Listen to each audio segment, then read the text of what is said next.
Thank you, Leanne. Thank you, and welcome everybody to this webinar on CodeJumper today. This is the basics. This is getting us started. Of course, if you have your CodeJumper with you, that's great. If you don't, you should be able still to get quite a bit out of this today. Our time today, we're going to start with our introductions. We'll talk about our objectives. We'll explore the CodeJumper kit. If you have it with you, make sure the hub is up and running, the app's installed. We're going to be reviewing lessons 2, 5, and 6, 1.5 hours ACV REP credit. We do have closed captioning. We're happy to say that today. Your questions, please make sure they go into the chat. We'll get as many of them answered as we possibly can. There'll be a lot of participation today, so we will take a look here. Let me show you the CodeJumper pods. They're on the right in this slide. For US pricing, $999 is the non-quota price. The quota price is $769. The catalog number is listed here. It's a good way to find it on the APH site through that catalog number. If you are an international customer, please contact Humanware about purchasing a CodeJumper. Okay, here are presenters. First, Robin Lowell from I2E. She is the Senior Manager of Accessibility. She's pictured here. As is Beth Dudycha, our second presenter, also part of I2E, Senior Manager, Content Development. Let's get into our objectives today. So we're going to examine 3 resources professionals can use for the CodeJumper kit in a classroom setting. We'll look at 5 elements of the kit used in lessons 2, 5, and 6. We'll describe how to design a simple program that uses a sequence of commands. We'll describe a bug, yes, nasty, rotten bugs. We'll identify how to fix it. And we'll describe a loop, how to create a program with a loop. So the opening code is PODS, since I saw that came through the chat. PODS, PODS is the opening code one final time. And with that, we will go ahead and turn this over to our presenters. Great, thank you. Let's see, I'm going to share my screen. And remember to share the sound. Here we go. Okay, and chat, here we go. Okay, well, welcome everybody. My name is Robin Lowell, and as Paul said, I am Senior Manager for Accessibility at I2E. I'm also a special education teacher and a teacher of students with visual impairments, and I have been for the last 15 years. I've worked in many settings, including an itinerant, school for the blind, and at the School for the Blind, I was actually a distance high school math teacher, and also resource room. So I, along with Beth, am one of the content developers for the curriculum for CodeJumper, and it has just been such an amazing experience getting to work with CodeJumper and to see how it's progressing and working with it with using it with students. So it's been a really exciting journey to see CodeJumper kind of come to life, and I'm so excited to share all that information with you today. So let me turn over to my co-presenter Beth and let her tell you about herself. Thanks, Robin. Hi, I'm Beth Dudycha, and I am a Senior Manager at I2E for Content Development. I was an elementary teacher. I have a huge passion for accessibility and special education. And I've worked a lot with curriculum development for different companies, and I helped develop the CodeJumper curriculum that goes along with this. I have a great passion for computer science, so I am so thrilled to be able to share CodeJumper with you and learn a little bit more about how to use it in your classroom or with your students or with your children. This is a pretty awesome opportunity for all kinds of kids. So I am just super excited to be able to share about it with you. All right, thanks, Beth. So the first question I want to talk about is, why is CodeJumper so important? And just like Beth mentioned, all kids. So most of our beginning coding programs are block-based coding. And that means it's a drag and drop experience where using your mouse, you take a block and you drop it and put it together kind of like a puzzle piece.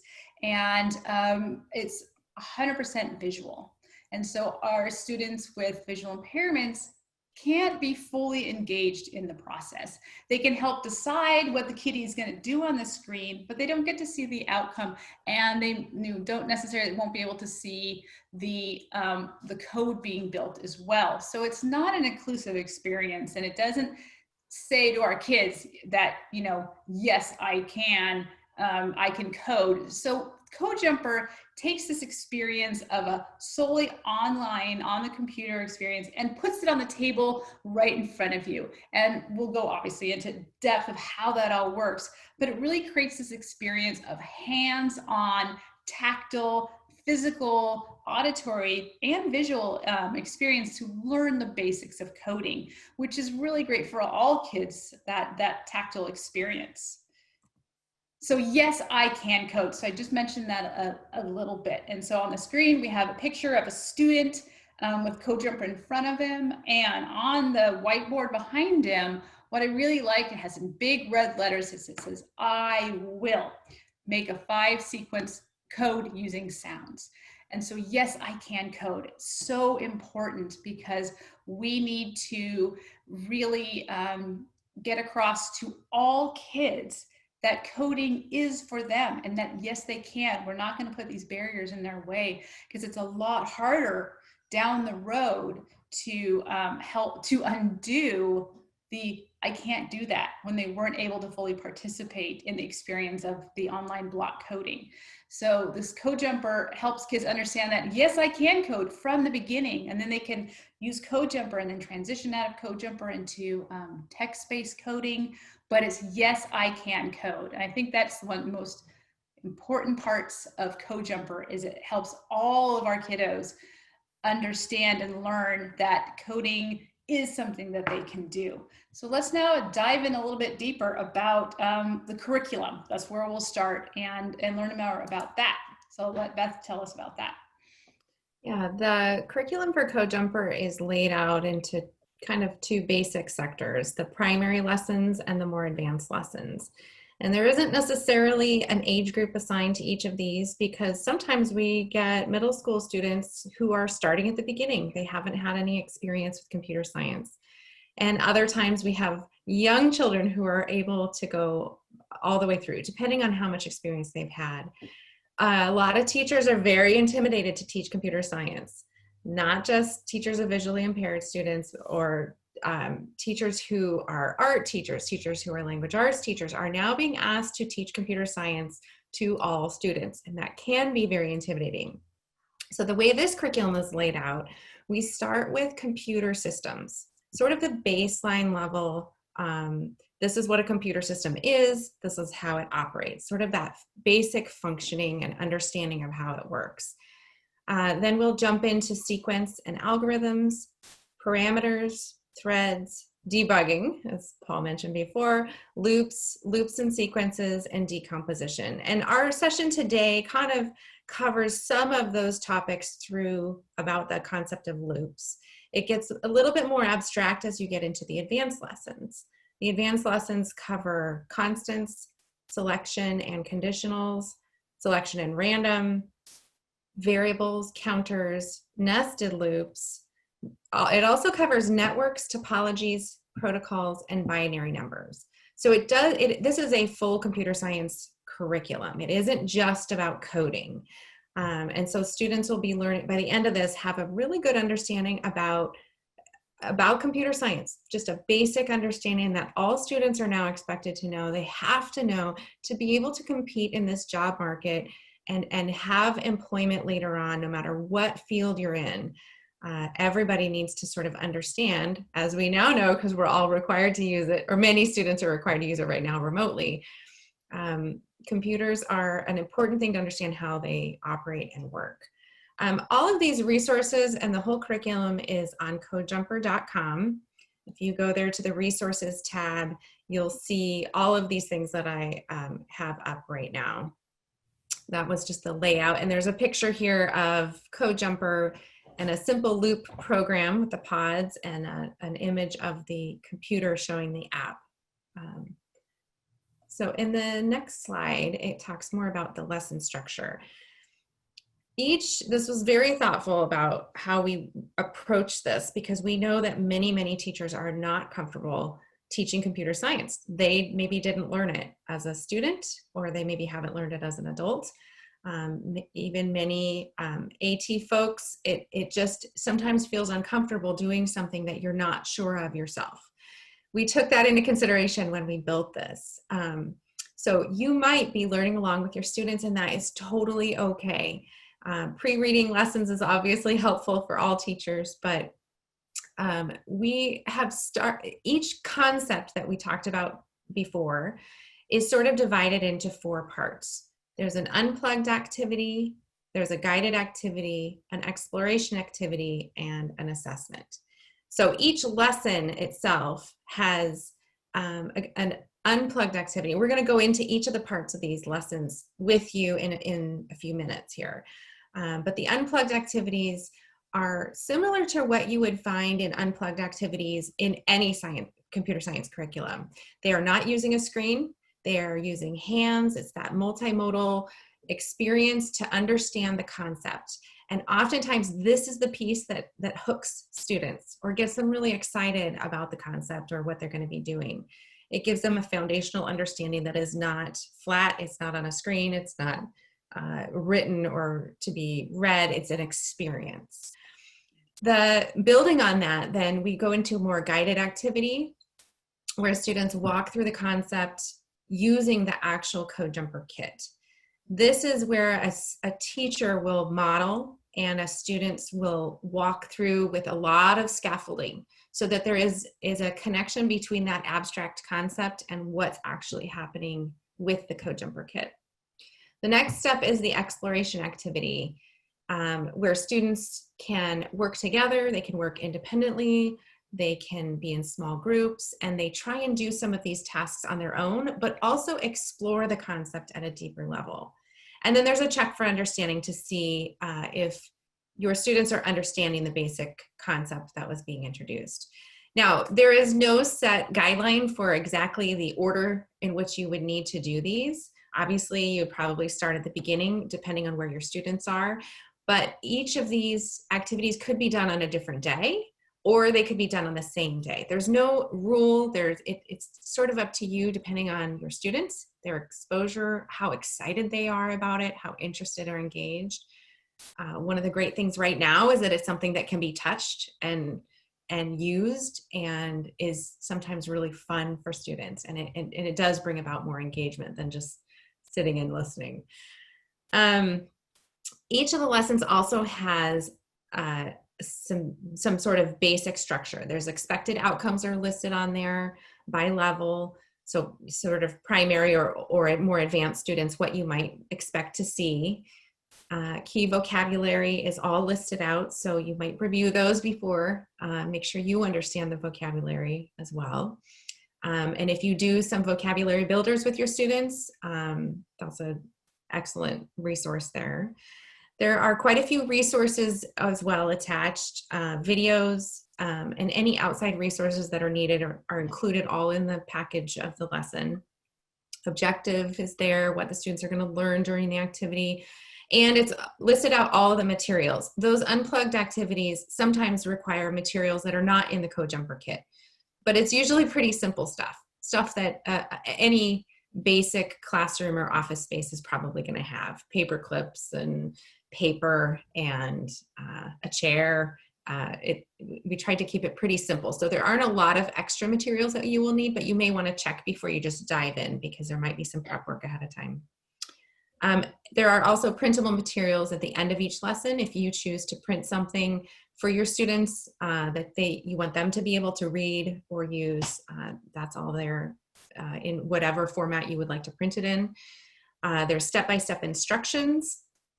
These can be used as is, but you definitely, you probably need to modify, just like any curriculum, you need to modify it for your specific students.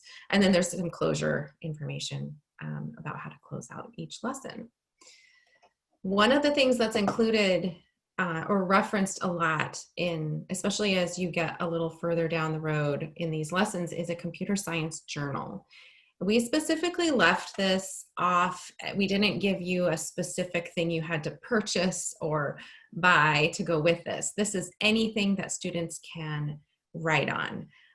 There is a picture here of a student using large print. He is writing, and that it is literally a blank piece of paper that he is building out his idea. He's writing it down. He's drawing a picture. And that is part of his computer science journal. This might look different in every classroom. Maybe you already have a system that you could easily adapt this to. The idea is that kids have a place to express it, store it, and capture it. And Robin, did you want to jump in on some of this? Yeah, I think the computer science journal is actually one of my favorite parts of this, because really it's that a little story from a long time ago when I was an itinerant teacher, and I had a second grader, a low vision second grader, and he called me his scientist. He didn't call me his specialist. I was a scientist, and I'll never forget that. And it was such a great experience because my scientist is here. And so we, it's the same thing. And he was learning and exploring all these new ways of learning. But the computer science journal is that extra step of taking their learning and not just going, okay, great, I've done it on the screen, moving along. They have to process it, and they have to really get those ideas down on the paper and take that time to then really understand. And it's important to note that the computer science journal is extra important, because when you take CodeJumper apart, it does not save. Once you take it apart, it's gone. So that is such a great way to just get all that information that the students are working on, and to build programs, and then to be able to either recreate them or create them the first time based on what they have written in their computer science journal. And that really goes across all disciplines. I mean, science, just straight science, you do a lot of journaling and a writing and scientific method, and this is that beginning of that. And so the student we have on the picture is a kindergartner, and he's already diving in and writing what his learning is about the day with CodeJumper. And I think that was the day we were working on creating a loop. And so he's writing about creating a loop, or it's either the day, or what is the basics of or algorithm, I'm not sure, but it's one of those things of these great sophisticated topics that these kindergartners are learning, and then they have their materials to go back to. And again, in any format that you need, you can do it on a Braille note and have their journal there, paper, Braille writer, I've had kids do it on a Braille writer. I mean, it's fantastic. There's just so many ways to really get that information down in the computer science journal. And since leaving it open, it makes it much easier for a classroom teacher to use this as well, since there's no adaptation needed. It's just, you go straight into the format that you prefer, which I love. So it's inclusive from the beginning. Mm-hmm. All right, so Beth's gonna tell us a little bit about, I kind of talked a little bit about, but assessment, how do we get that information out there? Yeah, at the end of each, we kind of already discussed, the end of each lesson sort of has a check for understanding, and watching the students do their exploration usually gives you the best indicator of whether or not they understood the concept and whether they can apply it to what they're trying to do now. But there are also a couple of more formal assessments built in at the end of the primary section, at the end of the advanced section. There's a project, and the rubric and all of the information about those assessments are online at codejumper.com under the resources tab. And in there, students, you're letting them loose and sort of watching to see what they can and cannot apply on their own. And so there's a project planning criteria. The rubric looks like a 1, 2, 3, 4. The criteria is project planning, program creation, and review and debugging. How are your students failing and figuring out how they failed, and not just melting because something didn't work, but how are they tasking themselves to figure out how it how it did work and what may have gone wrong. That is such an important skill. We kind of think of that, if you're familiar with science, the scientific method, all that whole process that you do in science is pretty similar to what you're doing in computer science. And so it looks a little bit different. But there are two larger assessments at the end, so you can sort of have an idea of how your students are doing in comparison with what the standards are for computer science understanding and learning and all those wonderful elements. Yeah, that's fantastic. All right. Was there anything else about us? I think that's it. I think that's everything that is, yeah. That they're all built in there, and that's, really opportunities for kids to really show their learning and their knowledge in this, and own that learning. Oh, and all these are based on standards. So these are based on all of the computer science standards. They are all embedded into every lesson. And the assessments are also embedded into that. So this is built thoughtfully with all of those standards taken into consideration. So, fantastic. All right. Good stuff.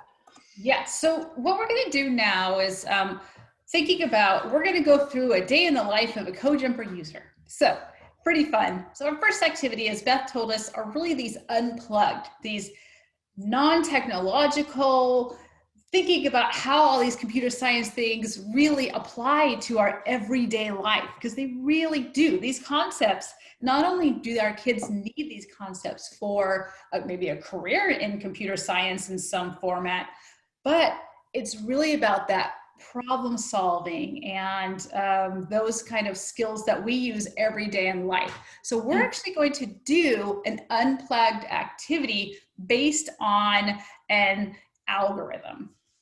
So, all right. And this is actually a great one because it looks like not everybody has a kit in their hands, and that's okay. The goal of this is for you to understand how to teach computer science and how CodeJumper can help that. But these are activities you could take and do tomorrow. I mean, this is pretty easy. Yeah. So even if you don't have a kit, you could totally participate with us on this.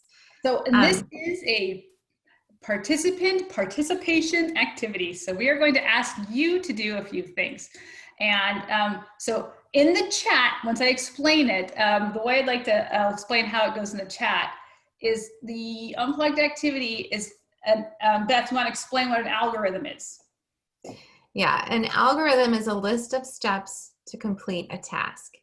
And oftentimes students and people, teachers too, have a misconception about algorithm having to be something to do with math. And so this is an eye-opener, similar to maybe what you did in a speech class in high school or college, where you had to give a speech or an oral presentation where you share how to make a peanut butter sandwich or how to do something, and you list it out step by step by step. And in this lesson, students do that, and they think of something in their everyday life that they can think of a sequence with it. So maybe it's something as simple as brushing teeth.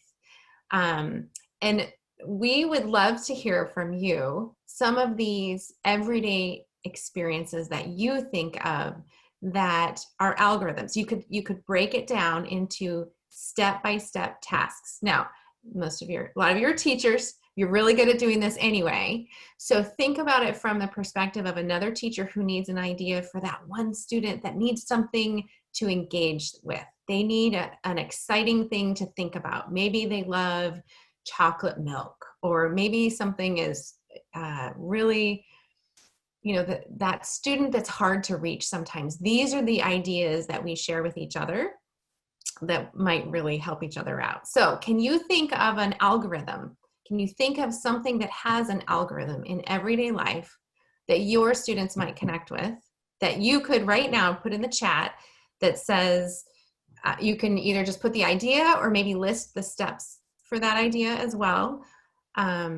And I can make it, so list out your steps. Step 1, so we have making breakfast, but what does that entail? So type all of the steps in the chat and then hit enter. So you can have all the steps in one message so it doesn't get mixed up with other ones. But take a few minutes and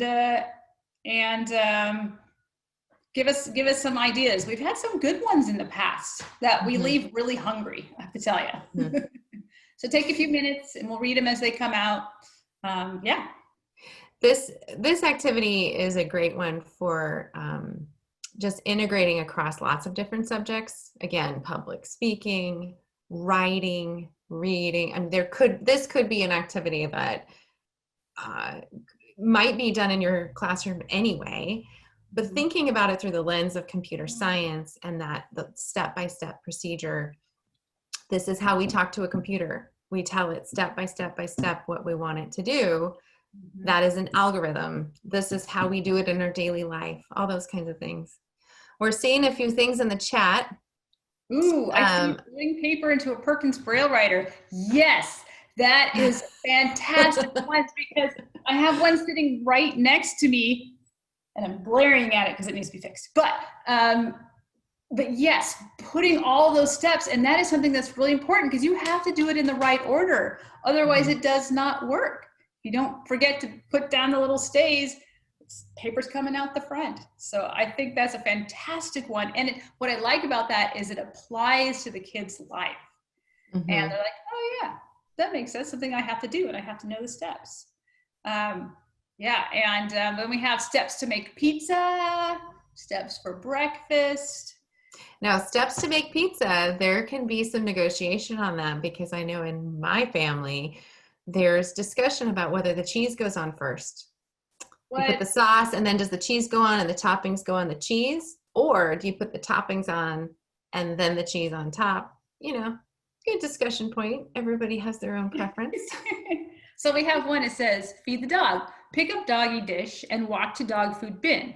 Open dog food bin, pick up measuring cup, scoop up 1 cup of dog food, pour in doggy dish, scoop up ½ cup of dog food, pour in doggy dish, carry doggy dish to doggy placemat, and put on the floor. Now call Riley to come. Okay. Yes. See, you're thinking about that's fantastic. It's like we do these things so mechanically, but if we actually stop and think about breaking it down, there are a lot of steps. And thinking about it in terms of O&M too, all those steps for a street crossing, for, you know, this is a great way to bring all of these different disciplines together, because there's so much you can do with algorithms and O&M. There really is, and it's kind of exciting. Is it a bug if Riley comes before food is put on the floor? That's a really great question, because again, just like Beth was saying, things could be out of order. And in my household, if my dog came before the food is on the floor, she would start drooling and would just be all over the place. So that is a really good question. And for dogs, it has to be in the right order. Otherwise, you know, things go crazy. Yeah. You know, all of these ideas end up making a very solid understanding of the vocabulary word algorithm.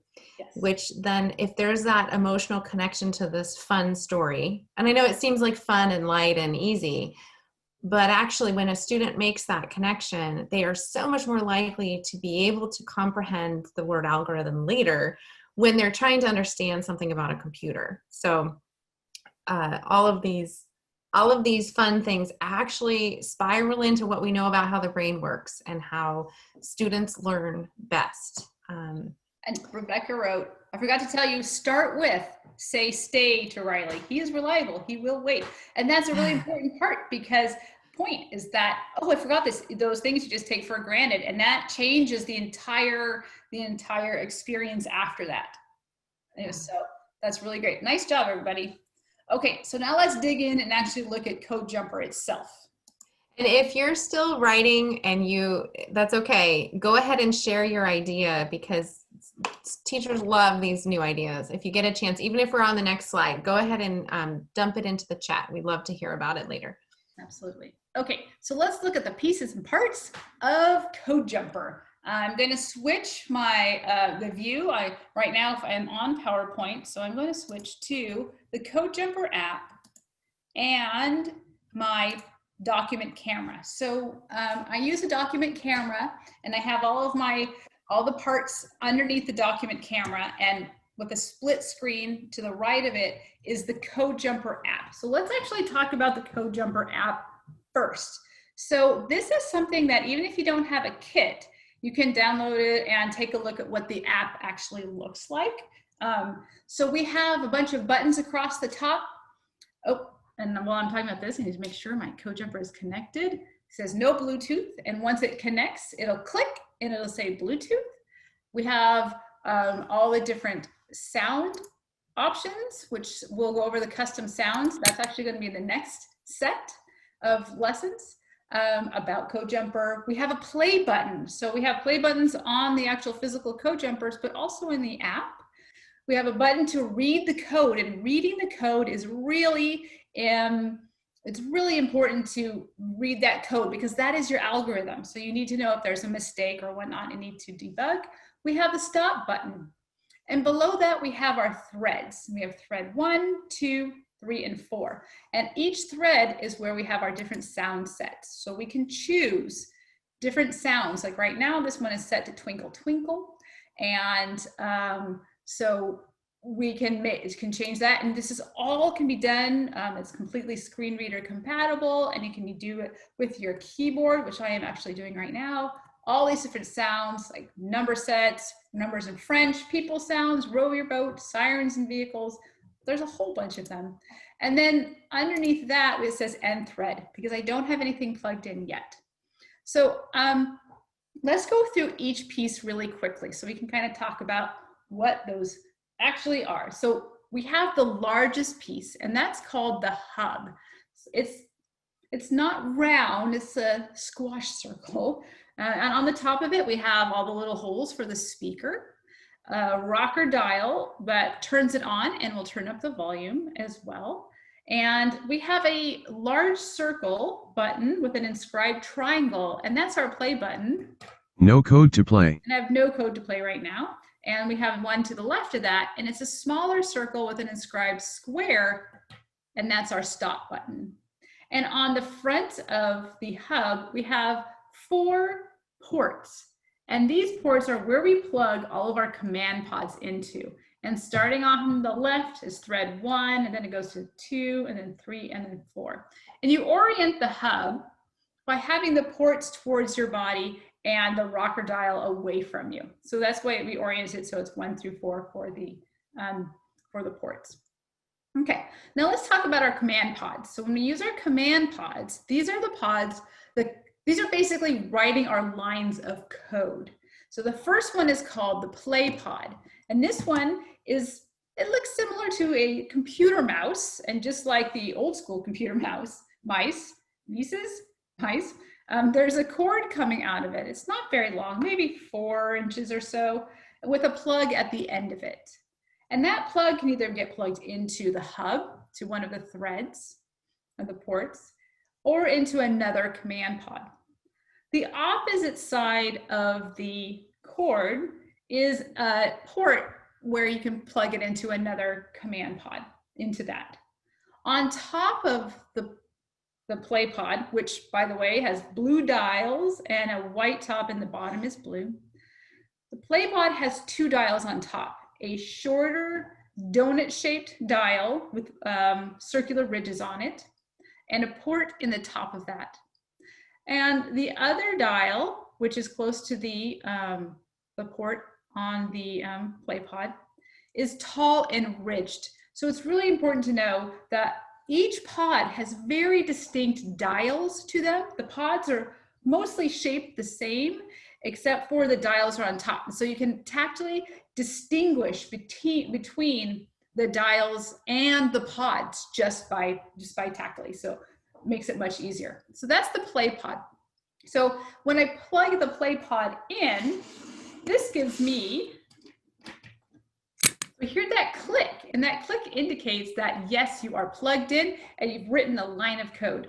So when you plug that play pod in, then this pod tells us what it's going to play. It's going to play, for the example we have right now, it's going to play Twinkle 2, because that's the sound set it's set to. So that's the play pod. It plays the sound. It determines the sound. The sound can come out either from the hub, or you can change it so it comes out of your computer.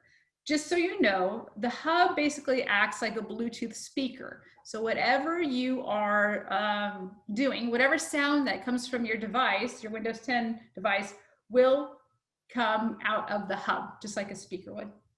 Okay, and the next pod actually I'm going to talk about is the pause pod. The same shape as the play pod, computer mouse-like, has the cord on one end, port on the other. And this one is like an orangish red and white with one dial on top. And the dial is tall and ridged, which is different than the other one, which has two. So the pause pod basically gives you just that, a pause, and gives you some wait time. So it's basically a space with no sound. The next the next pod is the loop pod. This one is yellow and white, and on top, the dial is a shorter dial, similar to the one on the play pod, with a different style of ridge on top. And it also has the port on top inside of the dial. And this one, what's different, it has two cords. It has the same short one coming out of the end as the other ones, with a port on the opposite side. But this one coming out of the bottom of the pod is a longer cord. And this helps us create our loop. This connects our loop. And we'll get more into what actually a loop is in a minute. And then we have the selection pod, which is an if-else statement. And this one has two dials on top and two ports, one for each dial. And then the merge pod, which brings your if-else statement back together. Today, we're not going to be using these two guys. I just wanted to show you what was in there. And there's also some plugs, which we're not going to be using today as well. Those will be all explored in the next set of webinars. So that's just a quick overview of what is in your kit and what it actually looks like. So let's jump into actually building something. So we're going to start out with a guided activity, and thinking about this guided activity is where the teacher will walk the students through how to create a program, those demonstration kind of things. So that's a fantastic way to get started. So for those of you who have a kit, go ahead and get that all ready to go. Make sure your app is on and your hub is connected. And let's go through creating a program. Okay, so in this activity, we're going to use multiple threads to create a program. So we're creating a sequence with more than one thread. And we'll create a thread, then we'll add some more to that. So the objectives are, we're going to use the play pods and the pause pods. We'll create a simple program that uses two threads. And then we're going to create the program and then transfer it to CodeJumper. So we create it and then we put it into CodeJumper. So what is a thread? So that's our vocabulary word. A thread is one set of commands or tasks that can be carried out at the same time as another set of commands. And in materials, we have our hub, we have our play pods, we have our pause pods, and then that computer science journal. So let's dive in and see what this actually looks like. So this is asking us to, in thread 1, use the play pod with the parameter, which sound we need to use. The sound needs to be rooster, and the speed is at 0.5. I'm actually going to change it to 1 because 0.5 is painfully slow. And in that same thread is another play pod with the horse sound. Thread 2, so that second thread, we're going to first add a pause for 1 beat, and then we're going to add another play pod that is the sound of rainfall, which, being on the West Coast, we finally got our rainfall. Hey, Beth, you know what? I think after our last series of webinars, I think when we did this, it actually worked, because right after that, we got a deluge of rain that had come down. So that was fantastic. So good on us, right? Okay. So I'm going to put back up on the screen my CodeJumper app and the document camera with the hub and all the pieces. So sound and thread 1 is asking me to connect a play pod. So I'm going to connect a play pod. Okay, come on, play pod, connect. Okay, there, we heard that click. Okay, but I need to change my sound set because it says we need animal sounds. So in the app, I can either click or use keyboard commands and tab through to find animal sounds. All right, so I'm up at animals. Great, the correct animal sound. Okay, but it's asking me to find the sound for rooster. So I turn the knob on top of the play pod, the short knob, the short donut shaped one, until I get to the rooster sound. It's right next to it. So there are 8 sounds in a sound set. So if I go through.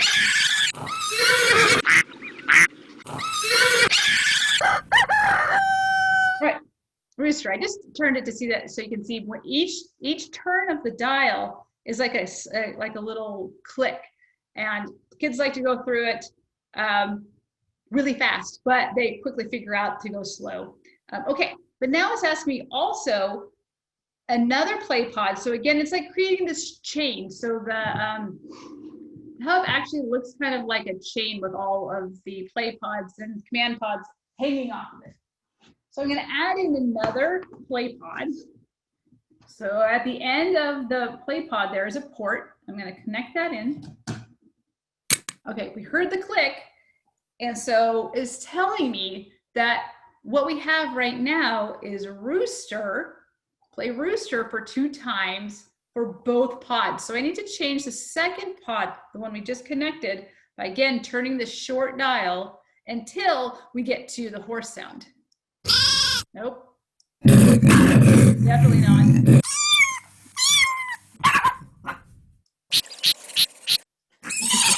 Oh, we got a horse. But that horse sounded like he was going really, really fast. Or it wasn't the right speed. So I need to change the sound parameter, the parameter for speed. So I'm going to turn that until it says 1 times. Yeah, baby horse, that's exactly it. That horse was too slow. It just sounded way too tired. So now it's on 1 times speed. And when you turn it, and a screen reader will read it out loud for you. Okay, so that's our thread 1. We have 2 play pods, rooster and horse. So now we need to make our second thread. So Beth's a musician, so she understands this when we have different notes going at the same time with different instruments. While I'm grabbing the other pods, do you want to talk about that just for a second? Sure.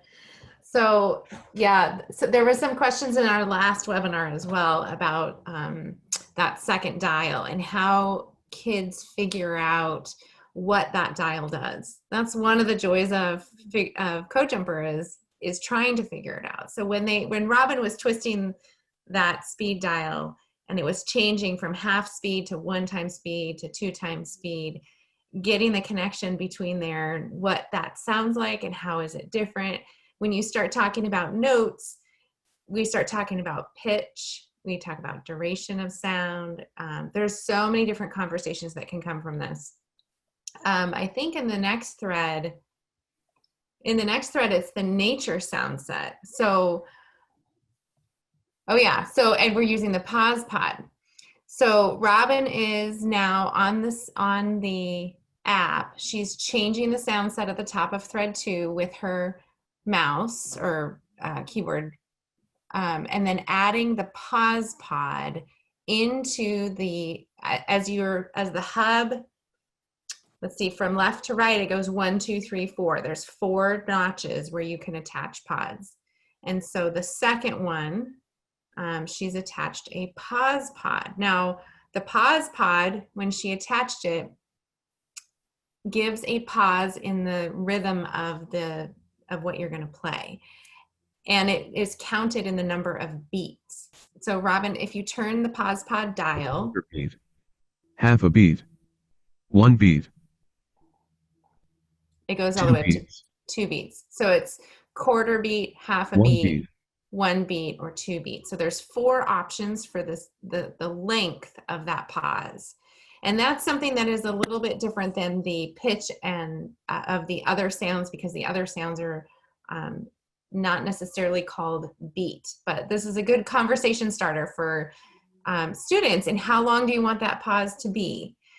So she has that's thread 2, and then it looks like she's attaching another play pod into the notch at the end of the pause pod, and on the app another line of code appears underneath where it said pause. Now it has a play pod, and what are we looking for on that one?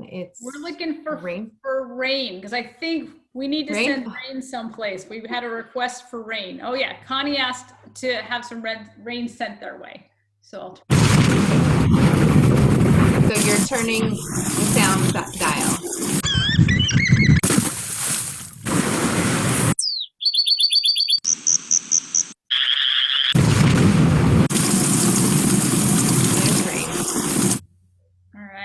But There's some rain. I know the speed doesn't look like it's right though. That rain's gonna just come and go way too fast. I want to know where Connie is so I can send it directly to her. Let us know, Connie. We'll think it your way because we thought it our way last time and it ended up coming. So great. Okay, so now we have we have 2 threads. And we're ready to play we just coded a program. So now let's play our program. And so to do that, 2 options. Press the play button on the hub or press the play button in the app. I'm just gonna play it from the hub.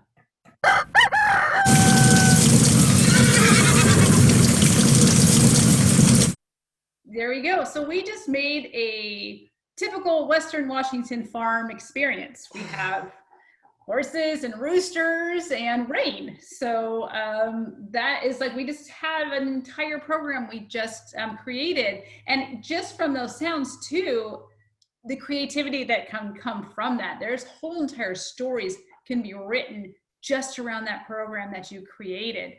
That gives I have all these images in my mind and thoughts about what that would actually look like and what you can do with that and create a whole bunch of different experiences, programming it and then taking it and doing other things with it too. So this is a beginning guided program. The lesson, you guys are advanced, and so you skip the other lesson of just creating a 1 thread sequence, and we jumped right to 2 threads. So nice job. Hey Robin, before we move on, can you show everyone how you trace the code? Yes. So that when we hit play, we can think about what our students need to be doing as we listen to it. Absolutely. And then looking back at what we expected to have happen with the code card. I mean, maybe you don't have to flip to the code card, but at least just trace the code. So tracing the code, this is something that is great for our students with visual impairment to get used to, that tactile experience. And we do this with them all the time, but it's something that is done in coding all the time. So tracing the code means to either look at the line of code, and in Code Jumper, it's touch each pod as it's played. So I'm gonna play it again, and my hands are gonna be on top of the pods as each one plays.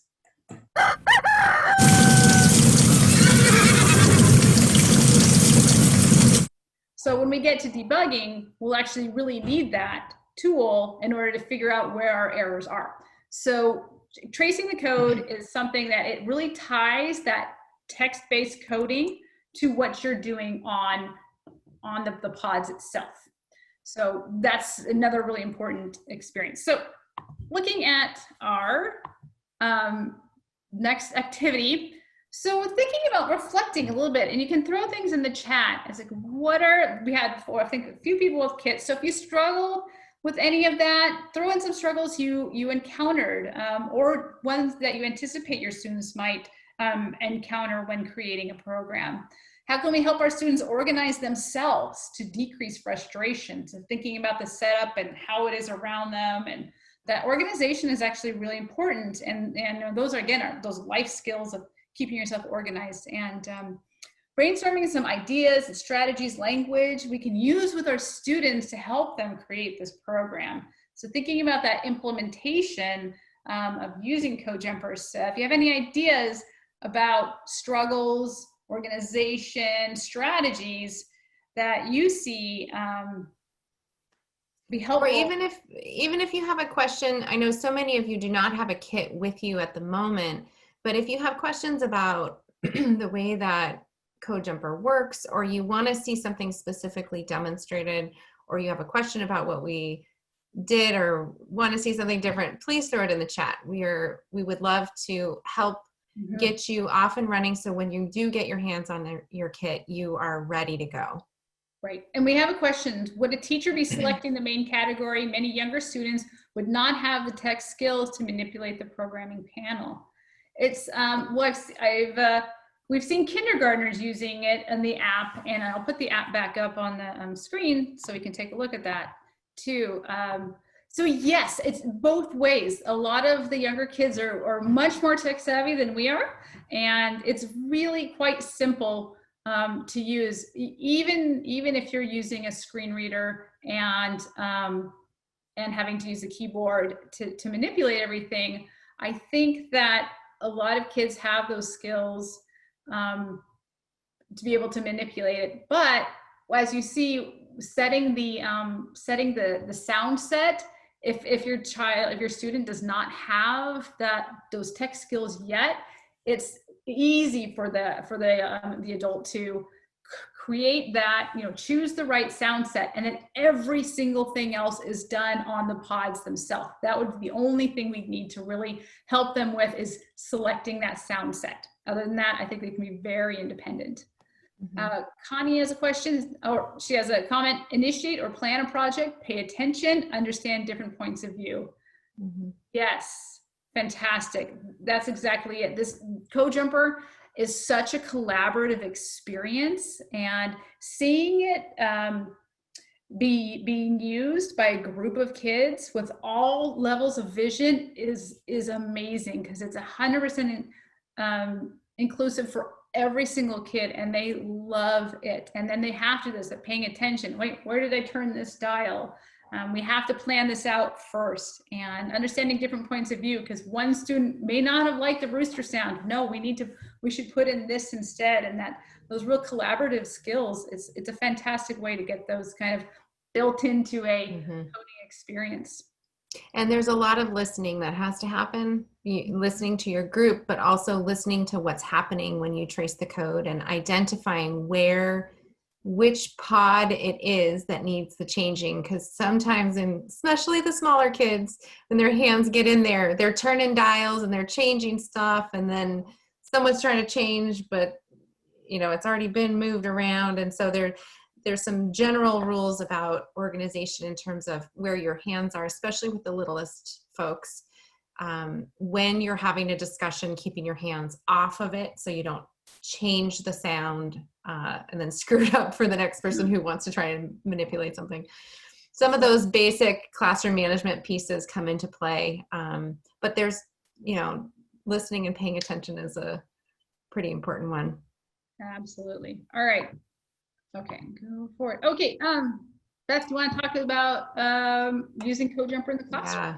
Yeah, we had the privilege of going into a kindergarten classroom and using Code Jumper with a small group. And on the screen right now, there's an image of some students sitting there and writing out, I think this is their code cards. I can't remember exactly. Yeah, this is code cards. This Code Jumper is very inclusive. And so one of the things that's awesome about it is that all kids are really excited to play with Code Jumper. And so there isn't anything in particular needed that's very different for anyone. They can all manipulate and create a program. and do it in conjunction with a lot of other computer science options. So especially the younger you get, the more hands-on experiences to be able to understand some of these abstract concepts.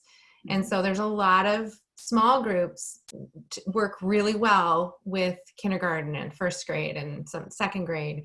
And there's a lot of other programs, you know, BBots and code.org and Hour of Code, and there's other programs that a lot of teachers have been able to pull together, and then Code Jumper is just one of them. And sometimes it sits in the classroom all the time, other times that's too much of a distraction, so it comes out at choice time, or it comes out at their computer science time when they can work on it in a small group.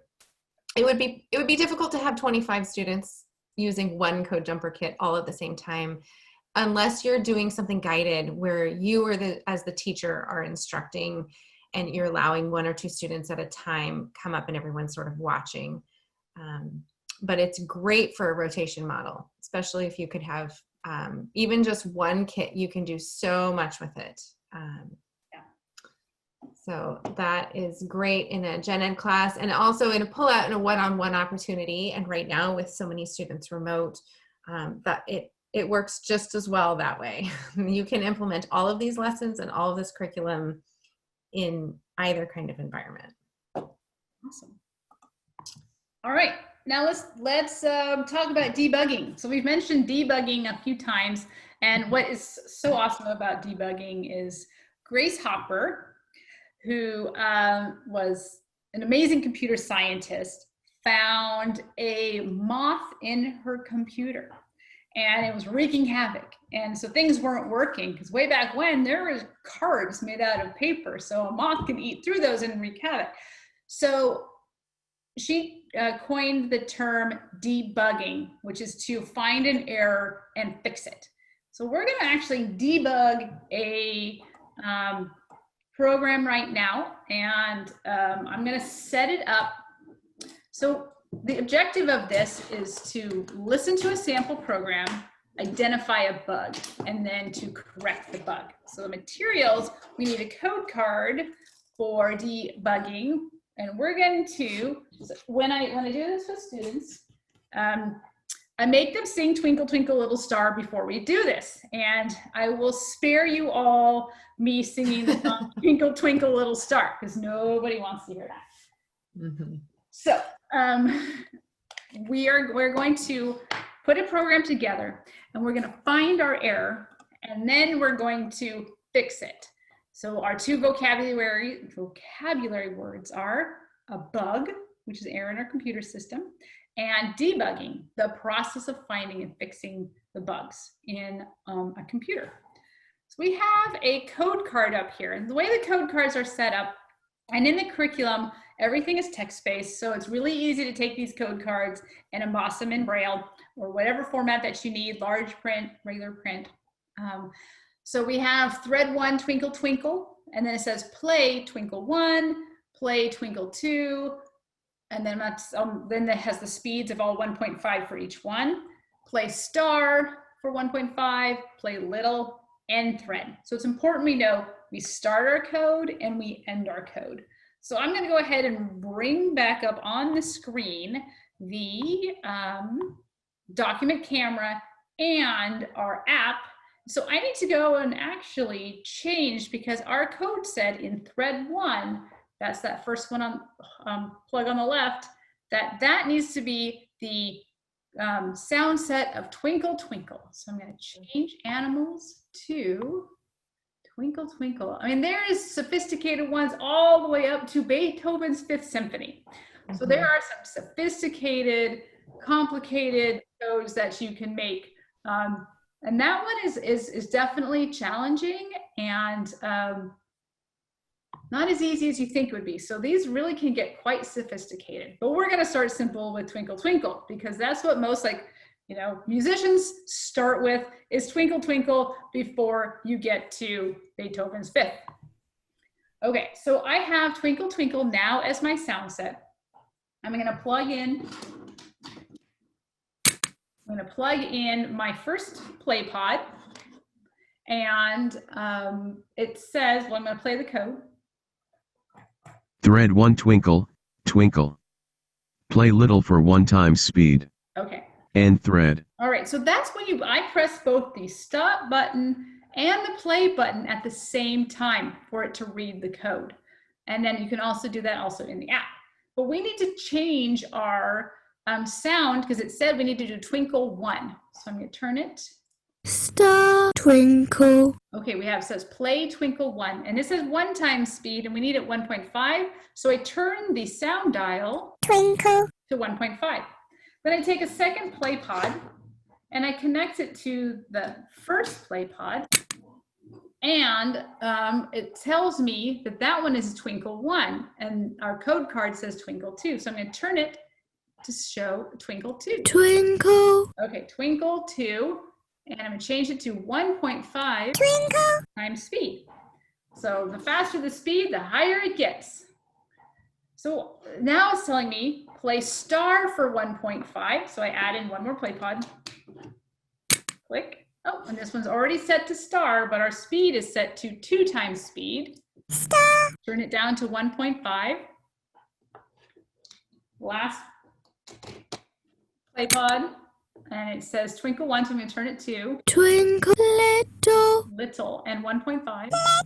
Okay, so we have our program. Fantastic. We did exactly what we were told on the code card. Just like when we go through and we do our algorithm one, we do it exactly as it says. And we forgot to tell Riley to stay. And so that changes our algorithm. So I'm going to press play and trace the code at the same time. So touching each pod as it plays. Twinkle, twinkle, star little.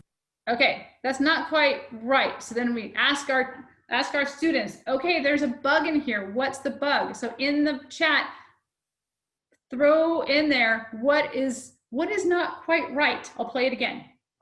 Twinkle, twinkle, star little. So anybody have any ideas of what is something out of order?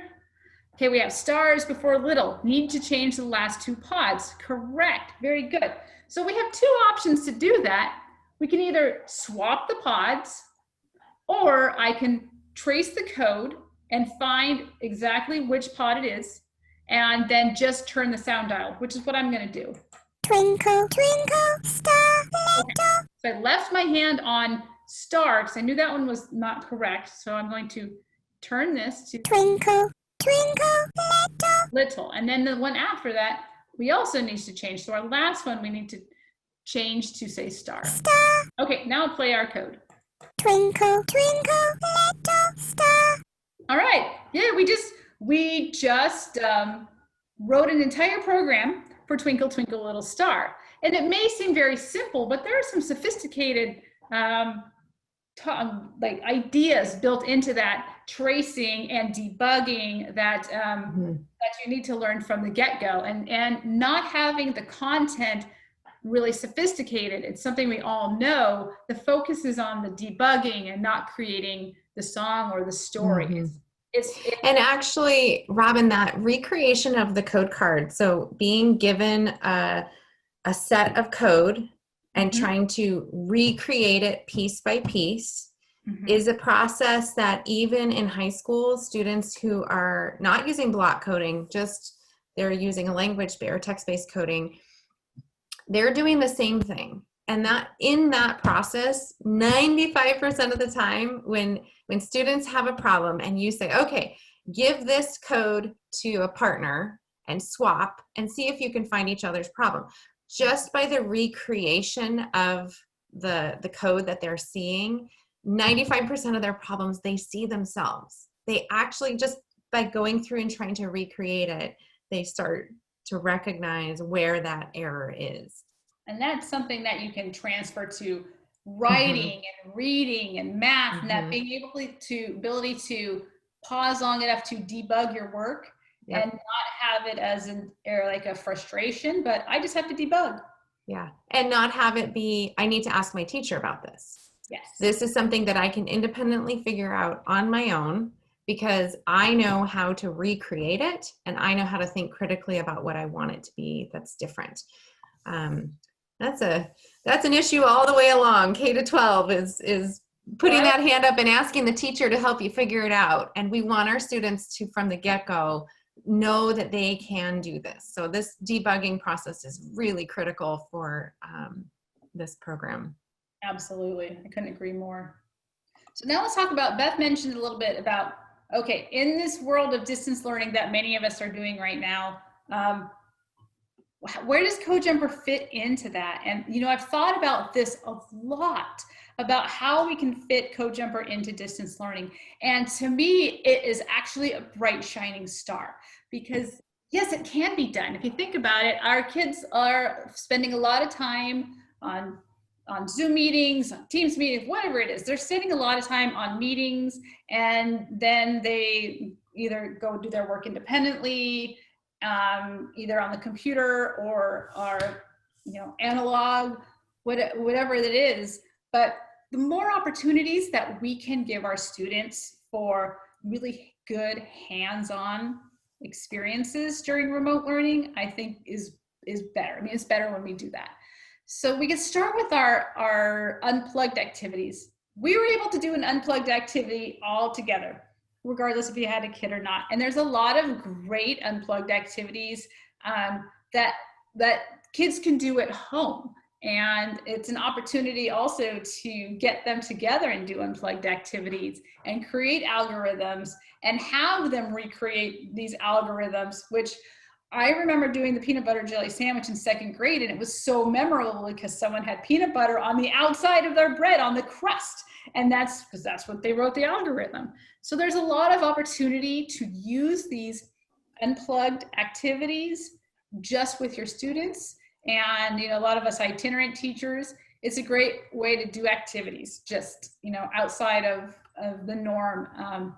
But then with the kit itself, you know, if you have one kit, spend some time, familiarize yourself with it, create short videos of yourself using it, and go through everything that you're going to work on, and then give that kit to the student.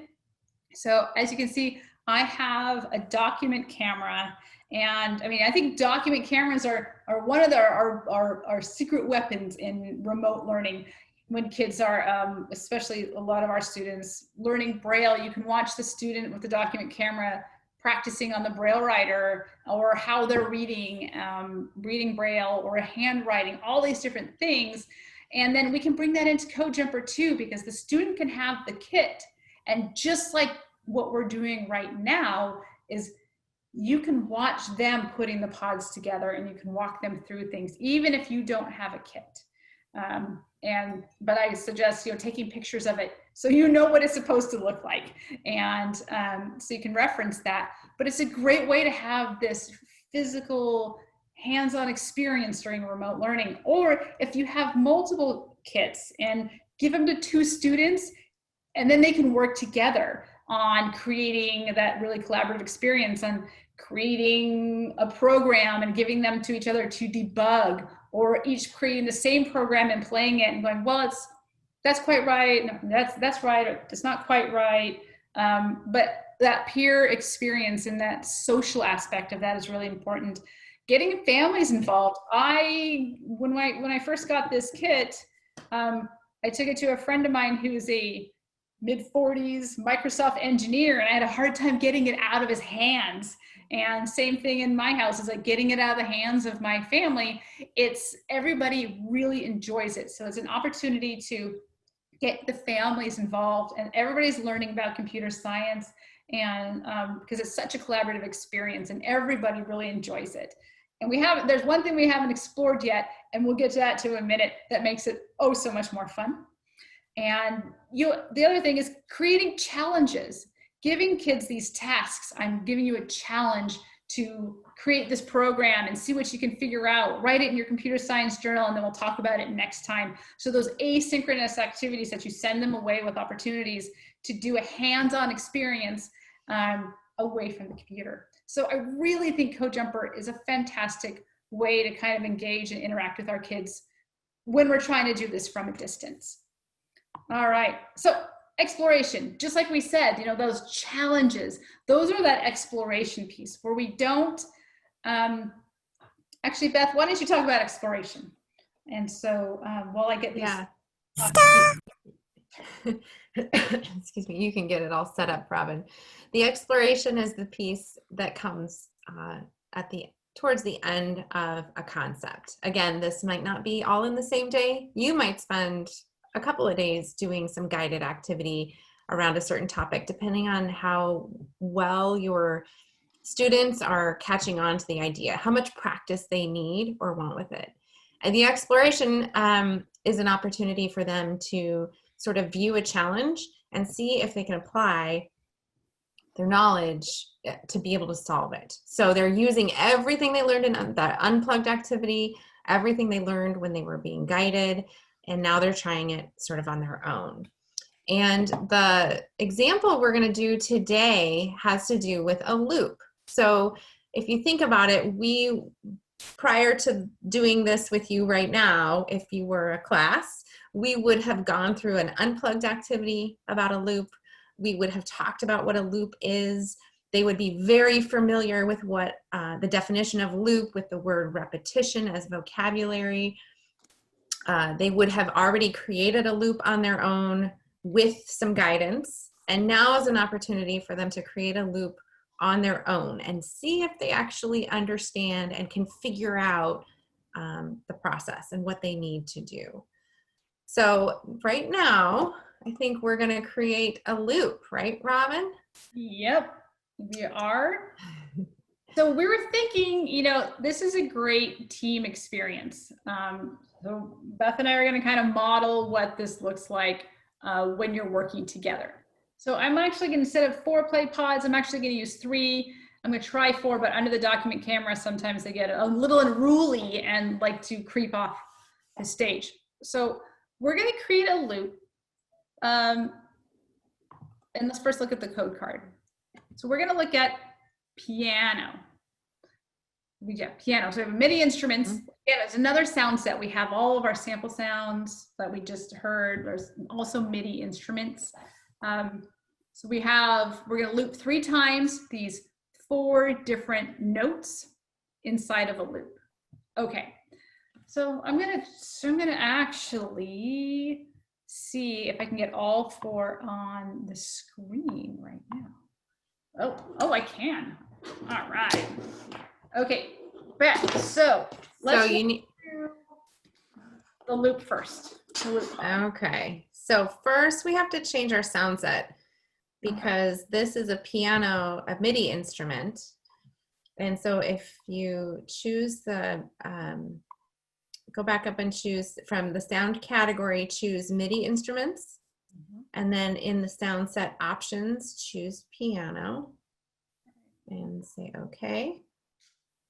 All right. Now, so Robin, are we modeling this like you and I are a group together, or do we want to explain a loop first? Let's explain a loop first. Okay. So let's see.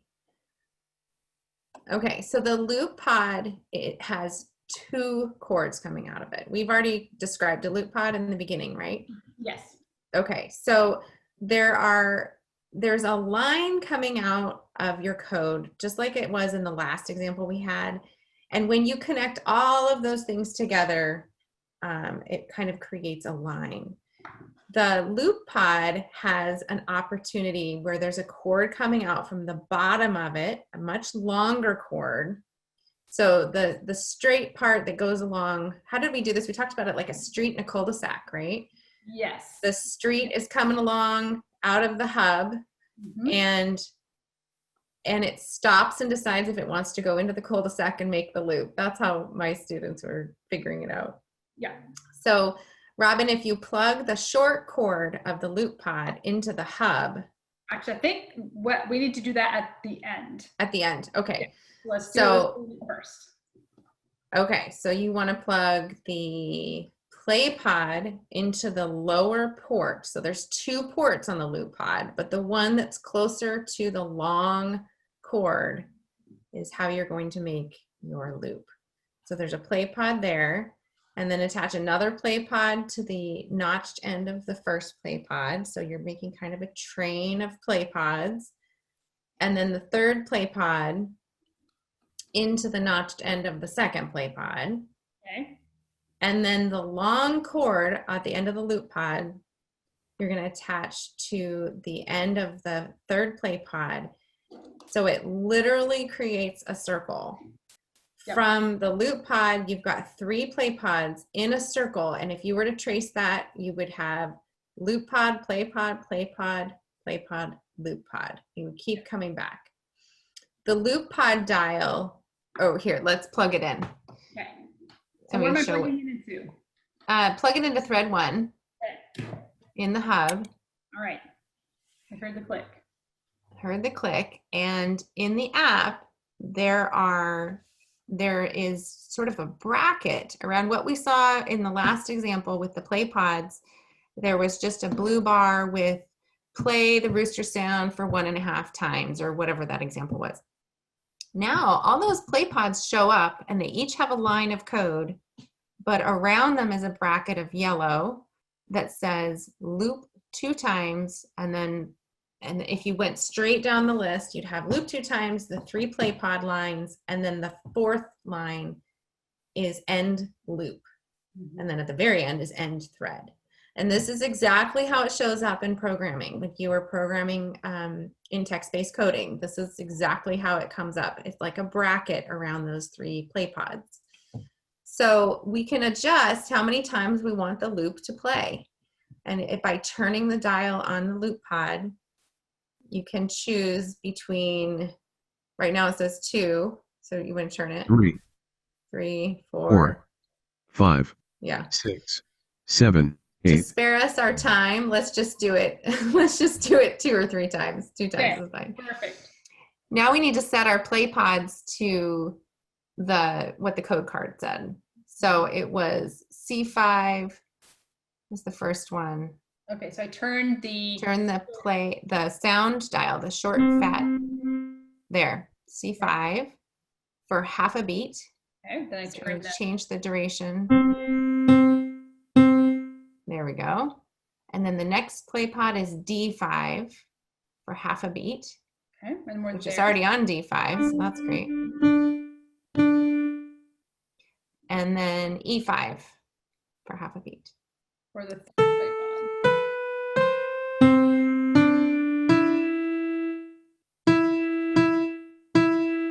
All right.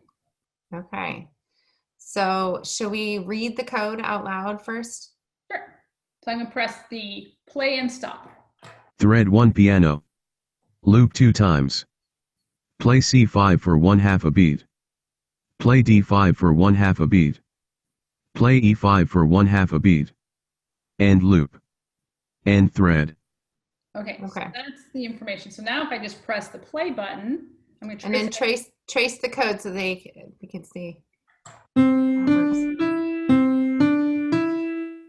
So I traced it, so I touched each pod as it played, so I know that it was the sound that I want. And then you can add more threads in, and you can, since it's music, you can add percussion or different types of instruments.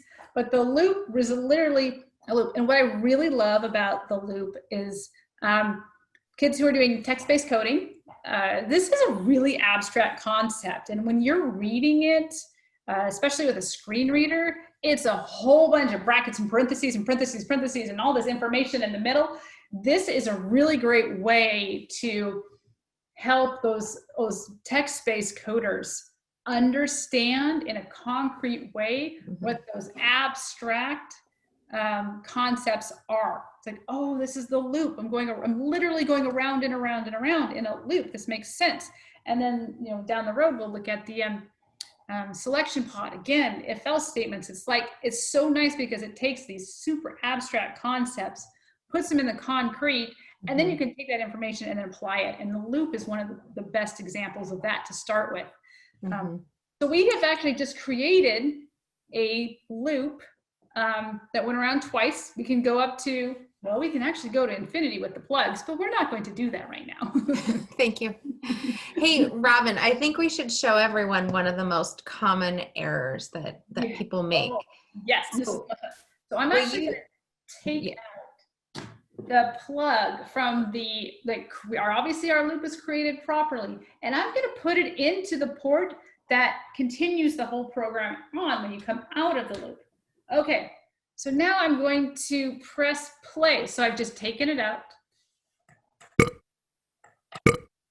So if you have an error in Code Jumper, it doesn't say, oh, I'm sorry, you have an error. No, it will burp at you and say, you have an error. And the first time kids hear that, oh, they are in stitches. They think it's so funny.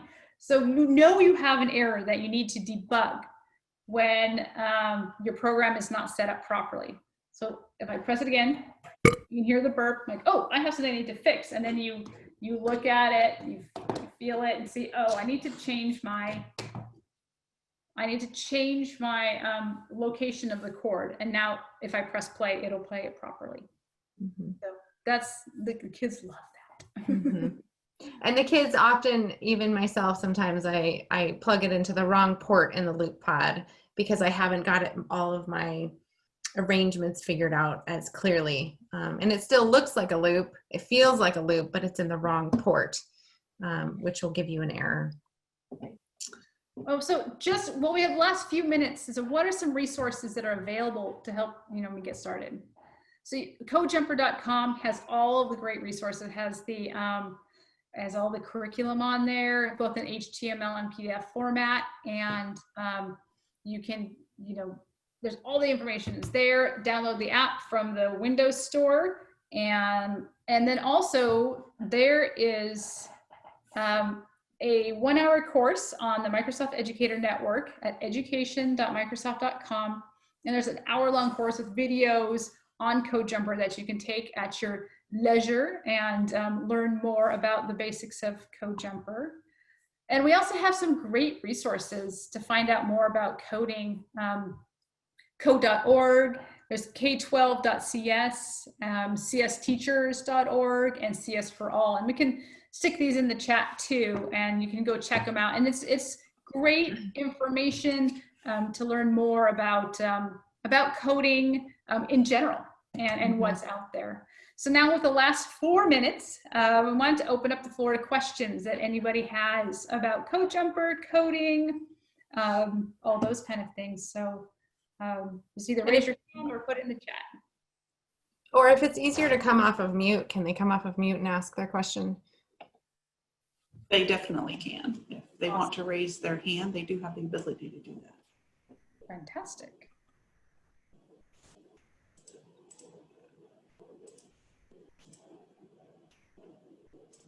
You just activated their brain again for typing. Some of them would have been sitting back and listening. I know, right? I said, wait a minute, engage. Yeah.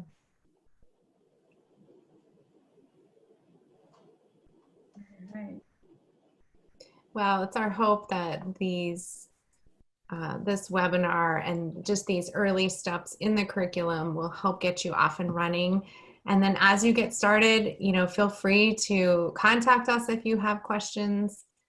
If you get your hands on a kit and you have a question, then feel free to reach out to us. We are super excited to share about CodeJumper. So even if you don't have a question right now, you're more than welcome to ask us later. There is a part 2 scheduled. Part 2, we will go over the kind of the more advanced. It'll be similar to this, but it'll be about the more advanced topics. And I think it's in 2 I was going to say, weeks. we're working on scheduling October 19th for 2 sessions and October 26th for 2 sessions. Okay, thank you. No problem. Concepts. How many students to 1 kit? Oh, that's a good, well, I think ideally 3 is ideal, 2 or 3 is ideal, 4 is doable. After that, it just gets too hard to have everybody the opportunity to participate. Unless you're doing like a guided, if you're doing something guided or something as a whole group, you could do that. But for them to be able to explore, I think 3 is kind of ideal. Yeah, 3 is ideal. Just wait, let people get their opportunity to think. If there's any other questions that they have. And because of that small group, that's why a lot of a lot of teachers end up in general ed classrooms end up using it as a station or a computer science station. So they might have students in a computer lab and some students doing a group of something else, and then some students doing Code Jumper. So it blends in nicely that way. Connie raised her hand, so I've opened her mic. Yes, good afternoon. Can you hear me? Yes. We can hear you fine. Hi, I have a Connie. question. How many of the blue ones and yellow ones come in a set? Oh, good question. There are 8 play pods, so 8 of the blue ones, 2 of the loop pods, 2 of the pause pods, 1 selection pod, and 1 merge pod. And can you add more?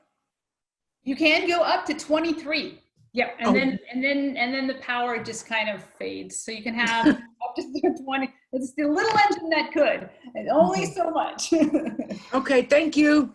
welcome. But Connie, just know too that students can really expand beyond just 3 sounds. When we start getting into the plugs, that gives them a lot more options and a way for them to make far more sounds than just 3 play pods, because they can connect it in ways to repeat things and oops. Yeah. Sorry. Okay, thank you. Mm-hmm. We'll send rain your way, Connie. Yep, it's on its way. Well, I just want to say thank you, Beth and Robin. This was fabulous, and I will see you again in a half hour. Awesome. All right. Thank you, everybody.